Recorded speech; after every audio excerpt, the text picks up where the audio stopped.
Hello everyone. இன்றைக்கி நம்ம April மந்தோட reading wrap-up தான் பார்க்க போகிறோம். ஏப்ரலில் நான் ஒரு 3 புக்ஸ் படிச்சிருந்தேன். ஃபஸ்ட்டு நான் படித்த book the diary of a young girl. அதாவது ஆனி அப்படிங்கிறவங்க, அவங்களுடைய ஃபேமிலி, அது மட்டும் இல்லாமல் அவங்க இன்னும் கொஞ்சம் ஃபேமிலிஸ் இருப்பாங்க. அவங்க எல்லாம் இந்த வேர்ல்டு வார் 2 அப்போது ஒரு சீக்ரெட் அனாக்ஷரில் தங்கிட்டு இருப்பாங்க. அங்கே அவங்களுக்கு ரொம்ப கொடுமையாக இருக்கும். உணவுக்கு நிறைய விஷயங்களுக்கு இருக்கும். இதை பற்றி படிச்சிருப்பீங்க நிறைய பேர். நான் இதில் எனக்கு ரொம்ப பிடிச்ச விஷயத்த உங்கள் கூட ஷேர் பண்ணணும்னு நினைக்கிறேன்.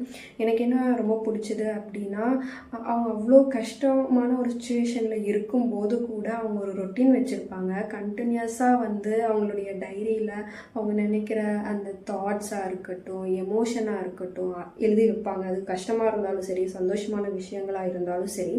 இப்போ நமக்குமே நம்மளுடைய லைஃப்லேயுமே நிறைய கஷ்டமான சுச்சுவேஷன்ஸ் கண்டிப்பாக வரும். அப்போ நமக்கு யாருமே சொல்கிறதுக்கு இல்லைன்னா கூட நம்ம ஒரு டைரியில் நம்மளுடைய தாட்ஸு இல்லை எமோஷன்ஸு எது வேணாலுமே நம்ம ஷேர் பண்ணிக்கலாம், எழுதி வைக்கலாம்.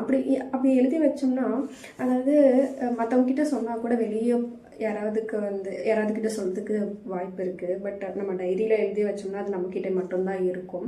எனக்கு இந்த புக் படிக்கும்போது என்னுடைய ஃபேவரட் புக்கான மேன் சர்ச் ஃபார் மீனிங், அந்த புக்குமே எனக்கு ஞாபகம் வந்துச்சு. அதுவும் செகண்ட் வேர்ல்டு வார் டைமில் ஜூஸியெல்லாம் கான்சன்ட்ரேஷன் கேம்பில் அடைச்சி வச்சுருப்பாங்க இல்லையா, அதே மாதிரி தான் அந்த டைமில் நடந்த இது தான். அவங்க டைரியாக எழுதி வச்சுருப்பாங்க. அவங்க இறந்ததுக்கு அப்புறம் அவங்க அப்பா இதை புக்காக இது பண்ணியிருப்பாங்க.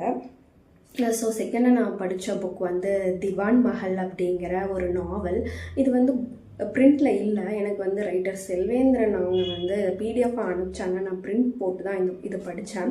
ரொம்ப அருமையான நாவல் அப்படின்னு சொல்லலாம். திவான் மஹல் எழுதினவங்க குமுதினி. குமுதினியோட எழுத்து எனக்கு எழுத்து நடை ரொம்ப பிடிச்சிது.